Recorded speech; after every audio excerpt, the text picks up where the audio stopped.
आज आप देखने वाली हो 2007 में आई ऑस्ट्रेलियन हॉरर सर्वाइवल मूवी जिसका नाम है ब्लैक वाटर। ये कहानी एक ट्रू इंसिडेंट पर बेस्ड है। तो चलें बिना टाइम वेस्ट किए करते हैं वीडियो की जानिब। मूवी की शुरुआत में हम एक फैमिली को देखते हैं जिसमें है ग्रेस, उसका हस्बैंड एडम और उसकी छोटी बहन ली जो कि वेकेशन पर थी। ग्रेस की माँ के घर से होते हुए वो एक क्रोकोडाइल शो देखने जाते हैं जहाँ पर फोटोज वगैरह लेने के बाद वो एक मोटल में जाते हैं जहाँ पर ग्रेस अपना प्रेगनेंसी टेस्ट करती है तो वो पॉजिटिव आता है। लेकिन ये बात वो अभी एडम को नहीं बताती। अब अगले दिन वो एक फिशिंग टूर लेने जाते हैं, लेकिन जब तक वो पहुंचे तब तक उनकी बोट जा चुकी थी और उनका टूर गाइड भी जा चुका था। लेकिन वहाँ पर एक और टूर गाइड भी था जिसका नाम था जिम। वो ऑफर करता है कि मैं आपको लेकर जा सकता हूँ, जिस पर वो तीनों मान जाते हैं। इसके बाद जिम ने सेफ्टी के लिए एक गन ली और फिर वो बैठे एक बोट पर और काफी आगे जाकर वो रिवर के बीच फिशिंग के लिए रुके, जहाँ जिम उन्हें बताता है कि अब यहाँ पर क्रोकोडाइल नहीं बचे। लेकिन तभी अचानक उनकी बोट से कुछ टकराया। जिम ने चेक किया तो वहाँ एक खाली डिब्बा था। अब एक भी मछली उनके हाथ नहीं लगी तो जिम ने कहा कुछ और आगे चलते हैं और ऐसे ही आगे बढ़ते हुए वो सोम्स के अंदर आ गए और आते ही एडम के कांटे में कुछ फंस भी जाता है। ली अपने कैमरा से फोटोज ले रही थी तो उससे पानी में कुछ दिखाई दिया और इससे पहले वो कुछ समझ पाती एक मगरमच्छ ने उनकी बोट ही पलट दी। एडम समझ गया कि ये क्या हो रहा है, इसलिए उसने ग्रेस को एक दरख्त पर चढ़ा दिया और फिर वो ली को ढूंढने लगा जो कि बोट के नीचे एक रस्सी में फंस चुकी थी और जिम को मगरमच्छ ने मार दिया था जिसकी बॉडी ग्रेस को दिखाई दे रही थी और कुछ ही देर में मगरमच्छ भी दिखाई दिया तो ग्रेस चिल्लाने लगी। वो एडम से कहती है पानी से बाहर निकलो तो एडम भी दरख्त पर चढ़ जाता है। इसी बीच ली भी फ्री होकर ऊपर आ जाती है। मगरमच्छ इसी की तरफ बढ़ रहा था तो वो किसी तरह बोट के ऊपर चढ़ गई, लेकिन मगरमच्छ बार बार बोट को हिला रहा था। तभी ग्रेस और एडम पानी में हलचल करते हैं जिससे मगरमच्छ चला जाता है और साथ में जिम की बॉडी भी ले जाता है और अब इन्हें ली को भी पेड़ पर लाना था। एडम पानी में जाने लगता है तो ग्रेस उससे कहती है हो सकता है मगरमच्छ अभी भी पानी में ही हो, इसलिए उसने रस्सी का यूज करने को कहा। ली ने वो रस्सी पानी में से निकालकर उनकी तरफ फेंकी, जिसमें पहली दफा तो वो फेल हो गई लेकिन आखिर में काम बन गया। रस्सी उनके पास आ चुकी थी तो एडम ने एक लकड़ी की मदद से रस्सी को खींचा और फिर वो दोनों मिलकर रस्सी को खींचने लगे।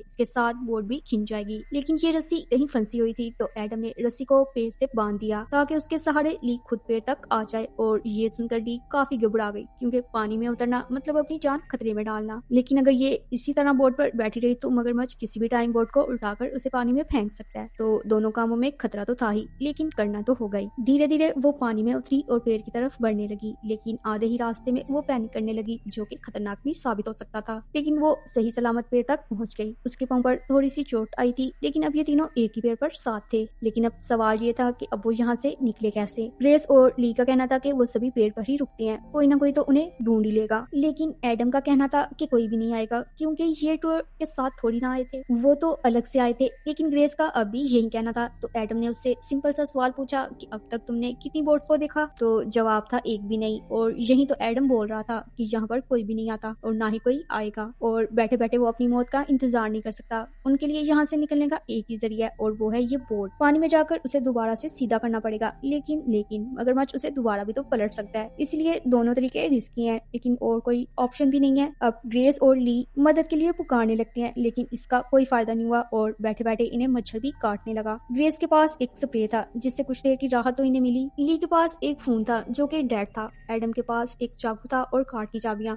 और उसका चश्मा भी पानी में गिर चुका था जिससे उसे कम दिखाई दे रहा था और मगरमच्छ भी उनके आसपास ही घूम रहा था। ग्रेस कहती है कि हम इन पेड़ों के जरिए भी तो यहाँ से निकल सकते हैं। एडम कहता है कि ये पेड़ मीलों तक फैले हुए हैं, इनके जरिए आगे बढ़े तो खो जाएंगे और अगर हम जमीन तक पहुंच भी गए तो जमीन भी मीलों तक फैली हुई है और तभी हम खो जाएंगे। तो ग्रेस कहती है तो अब हमें क्या पता कि हम कहाँ हैं, हम अभी तो लॉस्ट हैं। एडम कहता है लॉस्ट हैं लेकिन रिवर के जरिए हम वापस जा सकते हैं। लेकिन ग्रेस को ऐसा नहीं लगता, उसे रास्ता ढूंढना था। वो पेड़ों के जरिए यहाँ से जाने लगती है और इसी तरह चलते चलते वो एंड तक पहुंच गई जहाँ पर उसे एक रिवर दिखाई दिया, यानी कि पानी से होकर ही जाना पड़ेगा, जिसके लिए बेहतर ऑप्शन वो बोट ही है। अब वो वापस जा रही थी तो रास्ते में उसे जिम का कान दिखाई दिया जिसे देखकर वो पैनिक कर गई और भागते हुए वो वापस आई। उसने बताया कि चारों तरफ पानी है इसलिए एडम का प्लान ही काम करेगा। लेकिन ली और ग्रेस अब भी राजी नहीं थे तो एडम भी चुप करके बैठ गया और अब मलेरिया का खतरा भी था क्योंकि वो स्प्रे इनके हाथ से पानी में गिर गया था। एडम का सब्र अब जवाब दे गया तो वो धीरे धीरे पानी में उतरा और बोट के पास जाकर रस्सी खोलकर बोट भी सीधी कर दी, जिससे ये दोनों भी खुश हो गयी। और तभी मगरमच्छ ने उसे नीचे खींच लिया और फिर वो ऊपर आया एडम की लाश के साथ, जिसे देखकर ग्रेस और ली की सांसें रुक गई। मगरमच्छ एडम की लाश को साथ ले गया और एडम की मौत से ग्रेस को काफी गहरा सदमा पहुंचा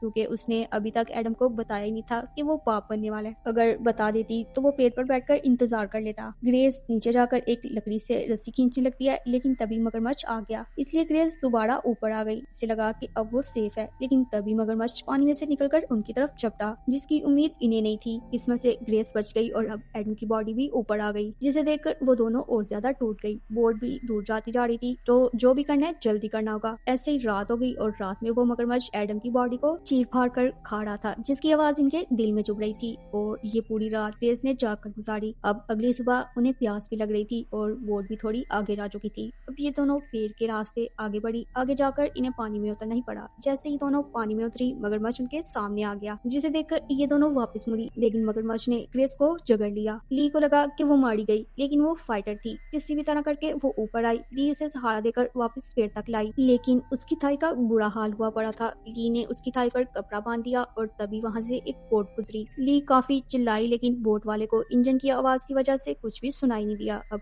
ग्रेस की हालत बिगड़ती जा रही थी, क्योंकि काफी खून बह चुका था। इन्हें यहाँ से निकलना पड़ेगा और ऐसा पॉसिबल हो सकता था उस बोट की वजह से। ली के पास कोई और रास्ता नहीं था, इसलिए वो दोबारा पानी में चली गई और इस दफा वो बोट के पास पहुंच भी गई। लेकिन तभी मगरमच्छ सीधा बोट के ऊपर चढ़ गया, जिसकी वजह से ली को भागना पड़ा, लेकिन मगरमच्छ ने उसे दबोच लिया, जिसके बाद वो बेहोश हो गई। होश आने पर उसने खुद को किनारे पर पाया, जिम की बॉडी के साथ। इसकी एक उंगली टूट चुकी थी, तो सबसे पहले उसने अपनी उंगली को बांधा। इसकी बॉडी पर भी मगरमच्छ के दांतों के निशान थे, लेकिन किस्मत से वो जिंदा बच गई। उसने जिम की बॉडी से गन निकाली, जो कीचड़ की वजह से जाम हो गई थी। तो सबसे पहले उसने गन को साफ किया और फिर जिम के बाजू को शिकार के तौर पर यूज करके मगरमच्छ को बुलाया और वो आ भी गया। ली ने उस पर गोली चलाई, लेकिन गन फिर से जाम हो गई। ली दोबारा से पानी के अंदर गई, तो मगरमच्छ ने दोबारा से उसे दबोचा, लेकिन ली लगातार ट्रिगर दबाती रही और आखिर में एक गोली चली, जो मगरमच्छ के सर में लगी, जिससे उसका खेल तमाम हो गया। फिर वो जल्दी से ग्रेस के पास पहुंची, लेकिन तब तक वो मर चुकी थी। ये देखकर ली भी गम में डूब गई, लेकिन वो हिम्मत करके ग्रेस की लाश को बोट में डालती है और फिर वहां से निकल पड़ती है, जिसके साथ ही ये मूवी यहीं खत्म हो जाती है।